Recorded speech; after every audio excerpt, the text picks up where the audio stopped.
स्वागत है आपके अपने यूट्यूब चैनल टेक ट्यूब में। जैसे कि आप जानते हैं, अगर आपने पॉलिटेक्निक एंट्रेंस एग्जाम का फॉर्म अप्लाई कर दिया है तो और लेटरल एंट्री से किया है, मतलब के ग्रुप से किया है, उसमें भी अगर आपने इलेक्ट्रिकल इंजीनियरिंग चॉइस की है, मतलब के2 ग्रुप से किया है, तो आज हम इसका प्रीवियस ईयर पेपर देखते हैं और कैसा पेपर आता है इसको सॉल्व करेंगे और सारा कुछ देखेंगे। तो ये देख लीजिए, ये बेसिकली जो होता है ITI वाले अप्लाई कर सकते हैं और साथ में इंटर जो साइंस से हो, मतलब PCM से है, वो अप्लाई कर सकते हैं। तो यहाँ पे इलेक्ट्रीशियन, इलेक्ट्रोप्लेटर और वायरमैन इलेक्ट्रिकल सेक्टर के लिए जो ट्रेड के क्वेश्चन होते हैं वही आते हैं। काफ़ी नॉर्मल क्वेश्चन होते हैं। अगर आप पहले के जो 40 नॉन टेक वाले क्वेश्चन होते हैं, मतलब जैसे फिजिक्स, केमिस्ट्री, मैथ हो गया, उसमें आपके कम मार्क बनते हैं और यहाँ पे आप मैक्सिमम मार्क बना लेते हैं। मतलब 60 क्वेश्चन में मैं गारंटी लेता हूँ कि आपके 55 क्वेश्चन तो आराम से हो जाएंगे। मतलब 5 क्वेश्चन ऐसे होंगे जो काफ़ी मतलब डिफिकल्ट लेवल के होंगे, जिसे करना आसान नहीं होगा, लेकिन 60 में से 55 क्वेश्चन मैं आपको करवा दूंगा या फिर आप कर ले जाएंगे अगर इसी तरह से फॉलो करेंगे। तो यहाँ पे देखते हैं। तो ऐसा है, ऑफलाइन पेपर में पहले ऐसा लिखा होता है, अभी ऑनलाइन होने लगा है। तो K1 से K7 तक विभिन्न ट्रेड होते हैं। तो जो 2 वर्ष की डिप्लोमा होता है वो करने जाते हैं, तो इन्हीं सब बातों का ध्यान रखेंगे। तो यहाँ पे इंपॉर्टेंट नोटिस दी गई होगी, जो 41 से 100 नंबर के क्वेश्चन होते हैं वो ट्रेड से आते हैं और ट्रेड आपको करना होता है। तो यहाँ पे आज चलिए दिखाते हैं कैसे क्वेश्चन आते हैं। तो खंड 2 जो है, उपखंड K2 इलेक्ट्रिकल इंजीनियरिंग का आज हम क्वेश्चन पेपर सॉल्व करेंगे। तो चलिए सॉल्व करते हैं। देखिए कितना पहला क्वेश्चन आ गया है और कितना ईजी क्वेश्चन है, देख लेते हैं। 41 नंबर क्वेश्चन, कोई भी वस्तु जो स्थान घेरती हो तथा जिसमें निश्चित वजन हो उसे क्या कहते हैं। तो भाई इतना मतलब इजी क्वेश्चन है, आप आसानी से बना सकते हैं। इसी प्रकार से क्वेश्चन आएगा, मतलब जो साइंस के क्वेश्चन होंगे और इलेक्ट्रिकल के क्वेश्चन सारे मिलाकर। तो यहाँ पे जो पहला आंसर हो जाएगा, यहाँ पे पदार्थ यहाँ पे पहला आंसर हो जाएगा। कोई भी वस्तु जो स्थान घेरती हो जिसमें निश्चित वजन हो उसे, अगर यहाँ पे पदार्थ की जगह यहाँ पे द्रव्य दिया होता तब आंसर वो हो जाता, नहीं तो ये पदार्थ आंसर हो जाएगा। द्रव नहीं होगा, द्रव देखो ये इसकी प्रकृति है, ठोस द्रव ये इसके स्टेटेज हैं, तो यहाँ पे ये नहीं होगा। तो इसी तरह बढ़ते हैं अपने दूसरे क्वेश्चन की तरफ और दूसरा क्वेश्चन देखते हैं। देखिए भाई, इसमें फुल फॉर्म भी पूछ लेता है। EMF से क्या तात्पर्य है, मतलब इसका फुल फॉर्म पूछना चाह रहा है। तो इलेक्ट्रिकल में इतना ईजी क्वेश्चन आता है, आप अगर बेसिक इलेक्ट्रिकल को तैयार कर लेते हैं तो ये आपका क्वेश्चन हो जाएगा आसानी से। तो EMF का फुल फॉर्म कमेंट बॉक्स में आप कर सकते हैं, वैसे यहाँ पे हम बता देते हैं। देख लीजिए, इलेक्ट्रोमोटिव फोर्स, इसका आंसर क्या हो जाएगा भाई आपका इलेक्ट्रोमोटिव फोर्स। तो यहाँ से इलेक्ट्रोमोटिव फोर्स इसका आंसर हो गया बी। ठीक है, इसी तरह आसानी से क्वेश्चन आते रहेंगे और हम करते जाएंगे। तो देखते हैं थर्ड नंबर का क्वेश्चन, मतलब इसमें 43 नंबर का क्वेश्चन होगा। जिन पदार्थों में मुक्त इलेक्ट्रॉनों की संख्या शून्य होती है वे कहलाते हैं। और जिन भाइयों को इंग्लिश में है वो बगल अपना देख सकते हैं।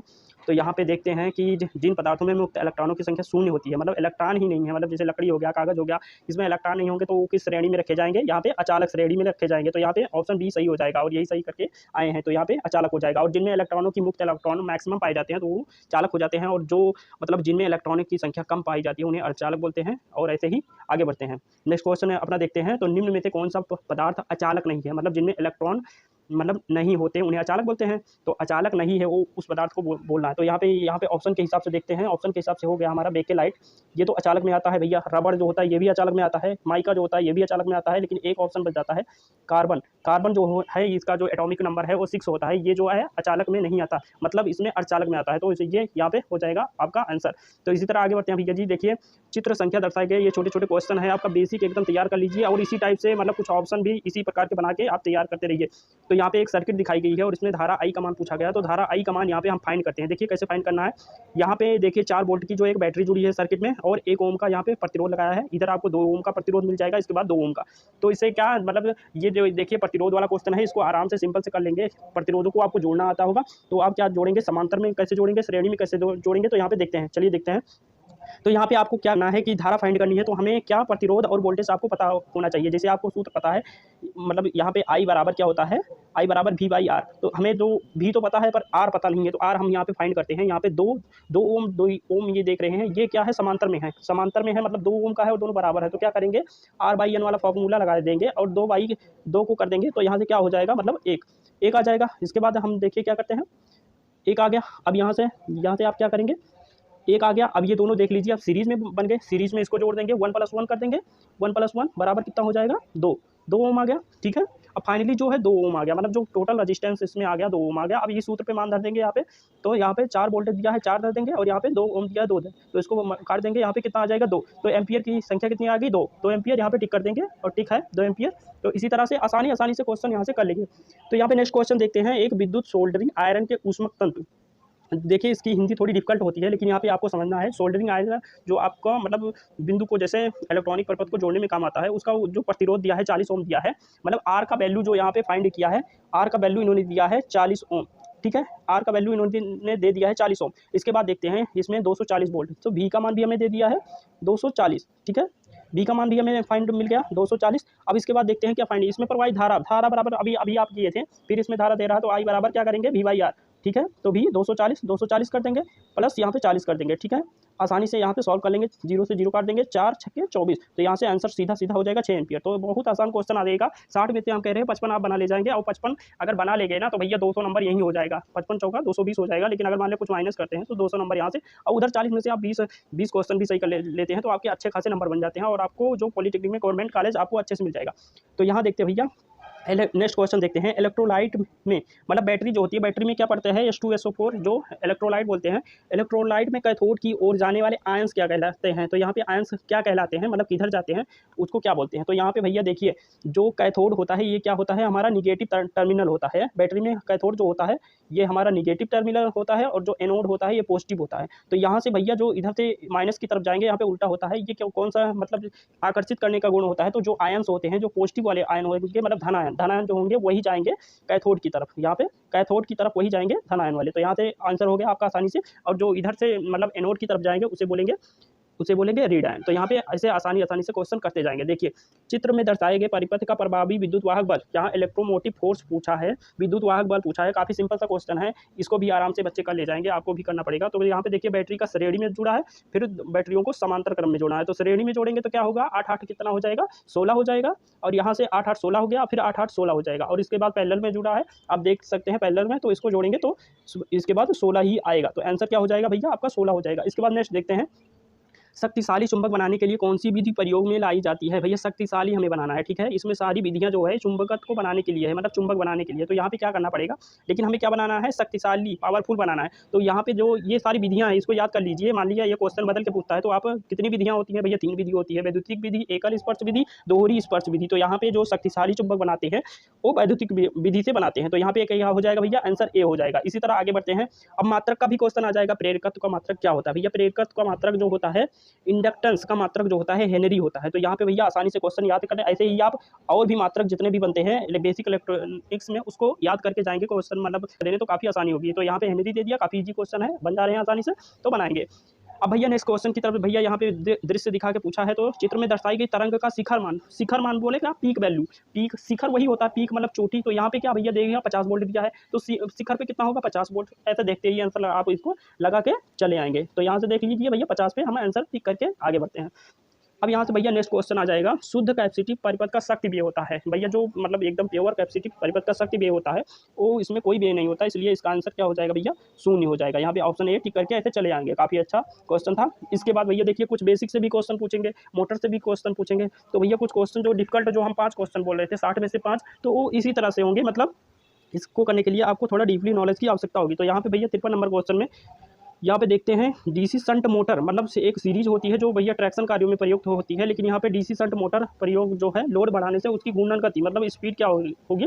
तो अगर लोड बढ़ाएंगे तो भैया यहाँ पे इसकी जो घूर्णन गति होगी ना कुछ कम हो जाएगी। तो यही क्वेश्चन है, जो 5 क्वेश्चन है, अगर इसको भी कर ली जाए तो काफ़ी अच्छा हो जाएगा। ITI वाले बच्चे आराम से कर ले जाएंगे इसको। आगे बढ़ते हैं, 54 नंबर क्वेश्चन देखते हैं, वायरिंग की लूपिंग विधि का उपयोग सामान्यतः किया जाता है। यहाँ पे देखते हैं 54 नंबर क्वेश्चन। तो यहाँ पे वायरिंग से भी क्वेश्चन आएंगे, तो यहाँ पे वायरिंग वाले क्वेश्चन काफ़ी आसान होते हैं। तो यहाँ पे लूपिंग विधि जो हमारे घरेलू कार्य में प्रयोग होती है।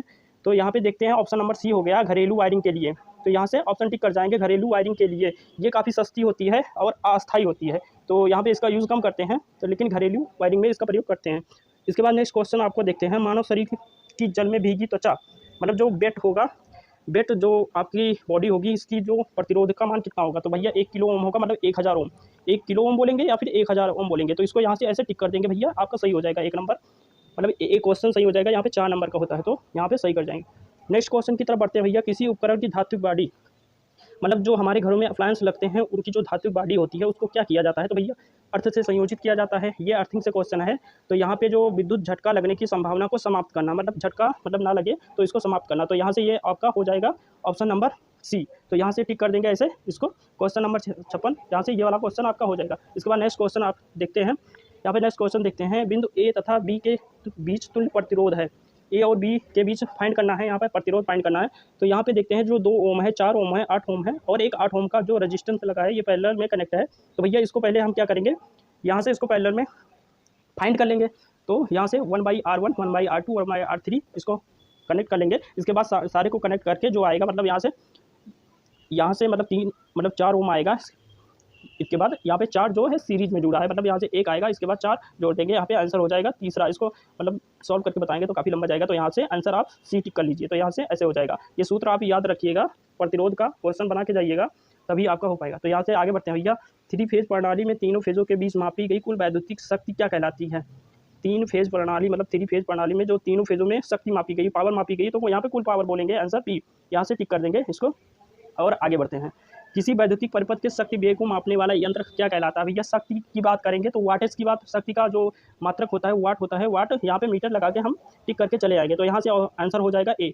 इसी तरह भाई नेक्स्ट बढ़ते हैं। नेक्स्ट में आपका क्या हो जाएगा, ये ट्रांसफार्मर से क्वेश्चन आ गया है, एकदम बेसिक वाला क्वेश्चन है। ट्रांसफार्मर किस सिद्धांत पर काम करता है? तो यहाँ पे भैया पहली लाइन में इसकी जो परिभाषा होती है उसमें लिखा गया होता है म्यूचुअल इंडक्टेंस, मतलब अन्योन्य प्रेरण इसको बोलते हैं। तो यहाँ पे ये आप टिक करके चले आएंगे, तो ये यहाँ से भी एक क्वेश्चन आपका सही हो जाएगा। तो ट्रांसफार्मर के जो भी बेसिक क्वेश्चन है उसको भी पढ़ के जाइएगा आप, आसानी से हो जाएगा। इसके बाद नेक्स्ट क्वेश्चन देखते हैं, ये भी ट्रांसफार्मर से है। ट्रांसफार्मर पूर्ण लोड मतलब फुल लोड पर दक्षता कार्यरत है, इसकी लौ शक्ति, लौ जो मतलब आयरन लॉस जो है 1000 वाट है। आधे मतलब अर्ध लोड पर इसकी ताम्र क्षति क्या होती है? जो कि इसकी मतलब आयरन लॉस होता है ये फिक्स होता है, आप जानते हैं, और इसकी जो कॉपर लॉस होती है ये बदलती रहती है, क्योंकि ये बाइंडिंग से जो होती है कॉपर की होती है। तो यहाँ पे आधे लोड पे बोला गया है, तो यहाँ पे 1000 है, तो यहाँ पे कितना हो जाएगा, आधे पे इसका आधा करेंगे तो 500 हो जाएगा। यहाँ से इसको आप टिक करके ऐसे चले आएंगे, ठीक है। 500 यहाँ से लगा के चले आएंगे, ठीक है। इसी तरह आगे बढ़ते हैं। किस धातु द्वारा अल्टरनेटर की बॉडी बनाई जाती है? तो यहाँ पे धातु पूछा है, अल्टरनेटर की बात की गई है, तो यहाँ पे कास्ट आयरन अथवा कास्ट स्टील, कॉपर की बात की गई है, ब्रास की बात की गई है, या फिर स्टेनलेस स्टील की बात की गई है। तो यहाँ से भैया आंसर आपका क्या हो जाएगा, स्टेनलेस स्टील हो जाएगा। ये कास्ट आयरन अथवा कास्ट स्टील की बनाई जाती है। तो यहाँ से भैया नेक्स्ट क्वेश्चन देखते हैं। यहाँ पे दो जो फॉल्ट पूछा है, एनर्जी मीटर जो घरों में ऊर्जा मतलब नापने के लिए प्रयोग किया जाता है, आपके घरों में लगा होगा। एनर्जी मीटर का सामान्य दोष क्या है? तो भैया इसमें ABC जो सभी दिए हैं, तो ये मीटर के दोष ही होते हैं बेसिकली। तो यहाँ पे भैया पूछा है सामान्य दोष, तो भैया लास्ट ऑप्शन डी में दिया है उपयुक्त सभी, तो इसी को हम टिक करके चले आएंगे। तो यहाँ से एक क्वेश्चन आपका और बन गया।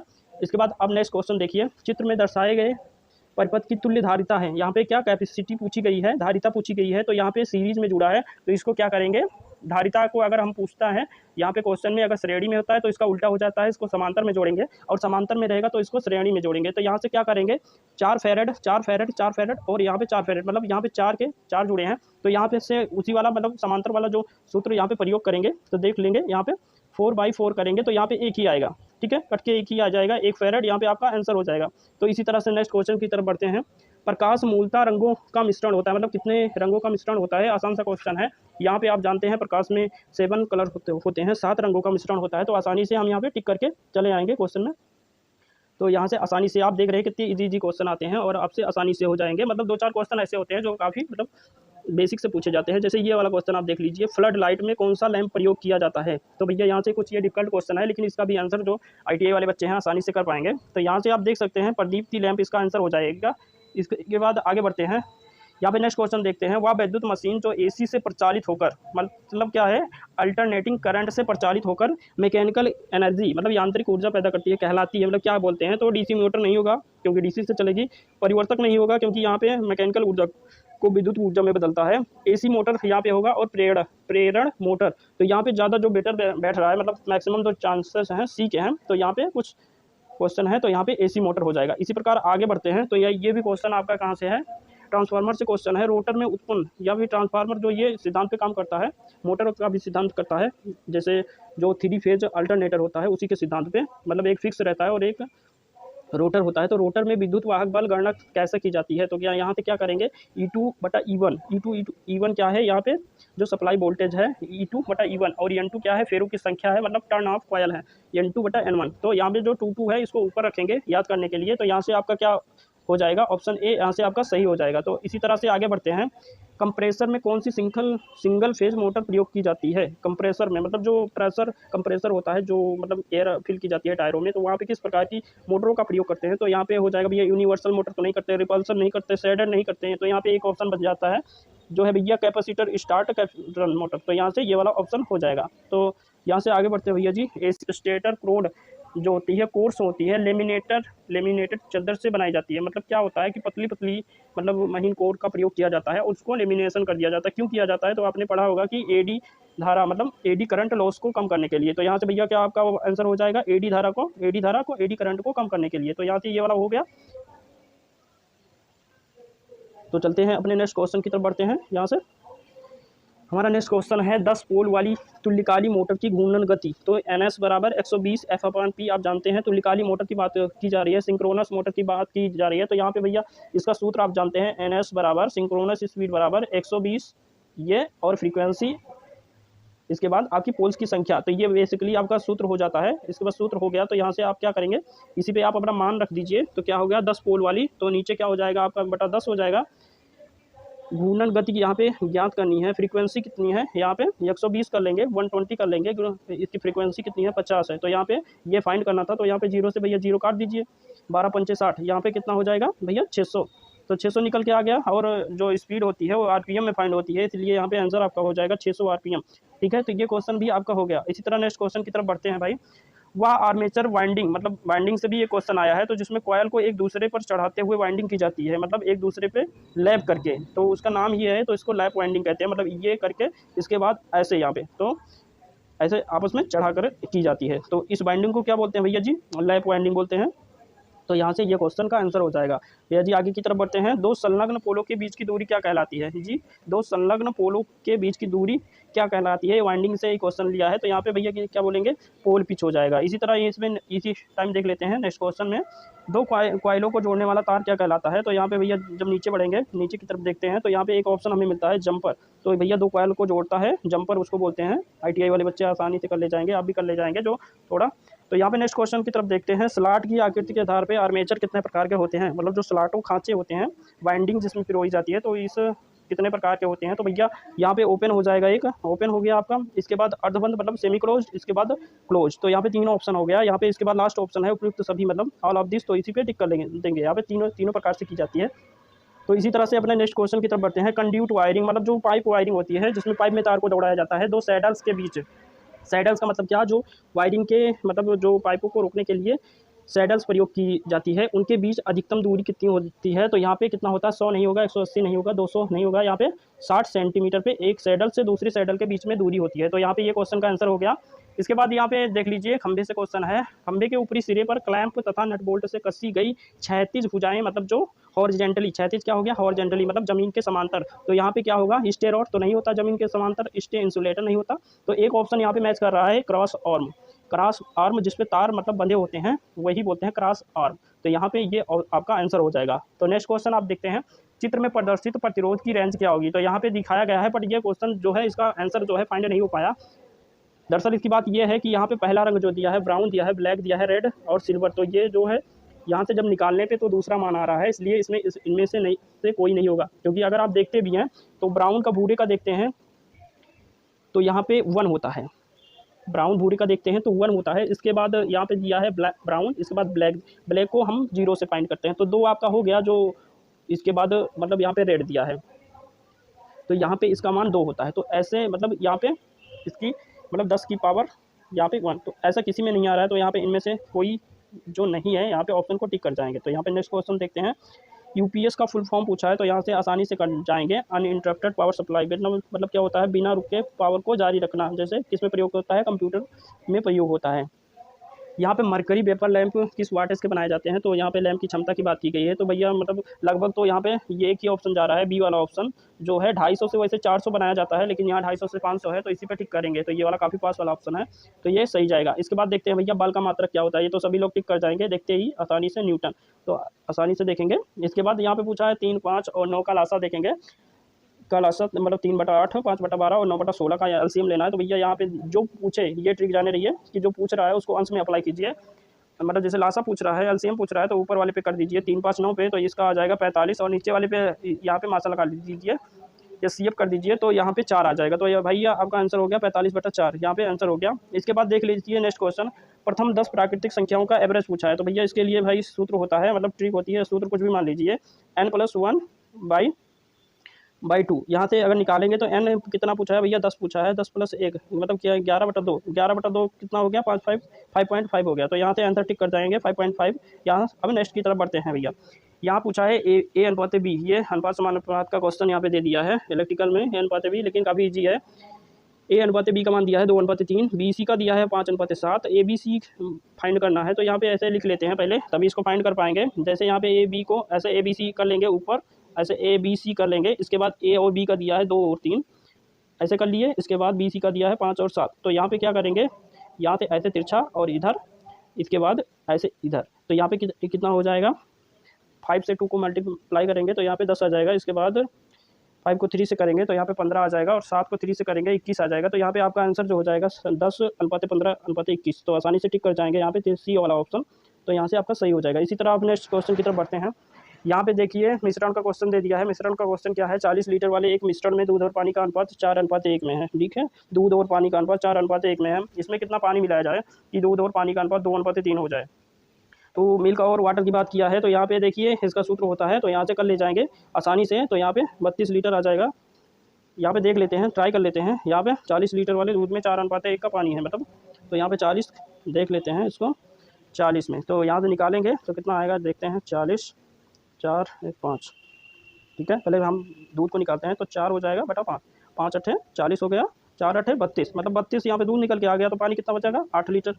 32 8 40, तो 32 दूध आ गया। और इसके बाद पानी को फाइंड कर लेंगे।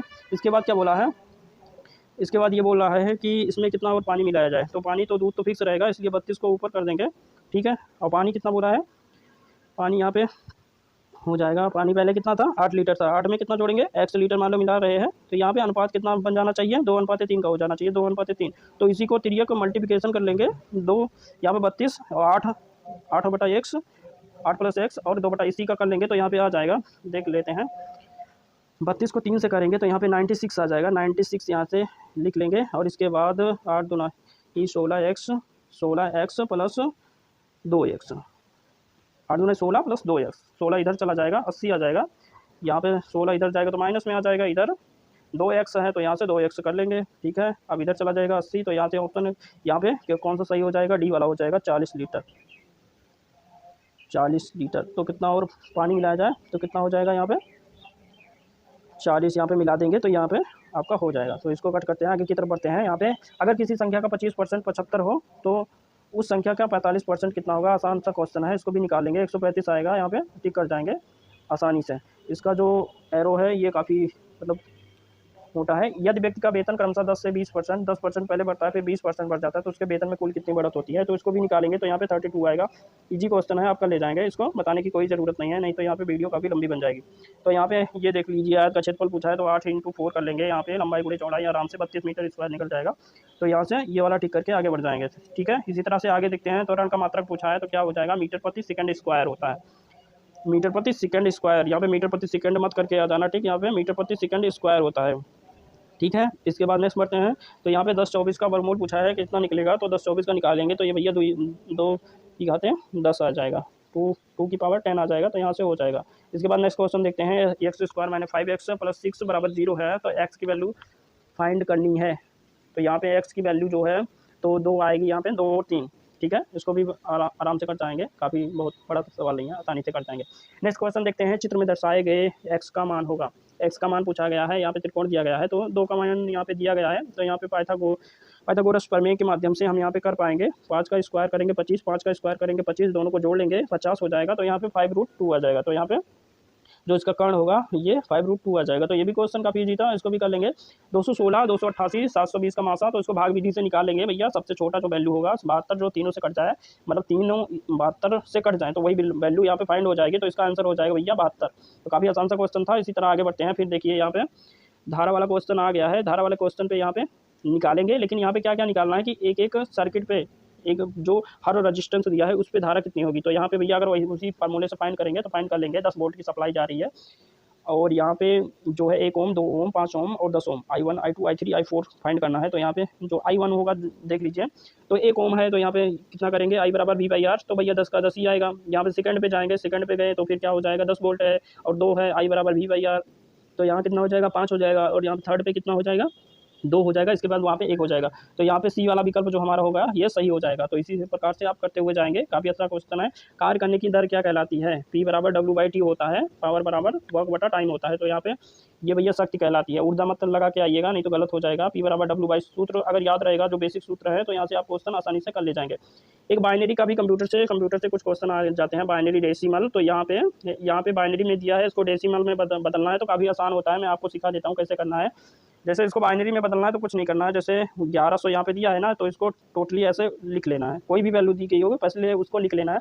इसके बाद क्या करेंगे, यहाँ पे स्क्वायर करते चलना है, जैसे 1 लिखे, फिर यहाँ पे 2 लिखे, फिर 2 का कितना हो जब बनाएंगे 4, उसी अंक के नीचे लिखेंगे, फिर इसके बाद कितना 4 दूनी 8, फिर इसी प्रकार से 16 और आगे बढ़ते हुए चलेंगे।